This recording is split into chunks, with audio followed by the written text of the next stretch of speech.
हे everyone let's make my type of चटपटे। आज चाहिँ मलाई चटपटे खान मन लागेर चटपटे बनाउँदैछु। फर्स्टमा बलमा चाहिँ मैले पिनट्स हालेँ, त्यसपछि चाहिँ प्याज काट्दै थिएँ। प्याज काट्दा काट्दै चाहिँ आँखा यस्तो पोलिरहेको थियो। मैले प्याज प्रायः काट्दै काट्दैन कि प्याजसँग एकदम एलर्जी छ मेरो, आँखा सुन्निहाल्छ।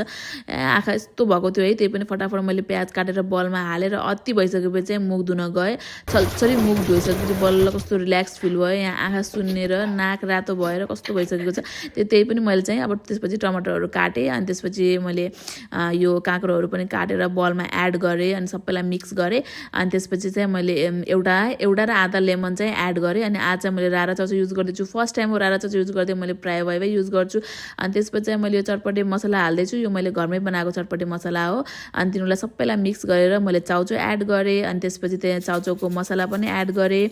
अनि मसँग भुजा थियो, भुजा पनि एड गरेँ। एन्ड त्यसपछि यो मुङको दाल मुद्दा चटपटे इज रेडी टु इट होइन। अनि हेर्दै एकदम मिठो देखिरहेको छ।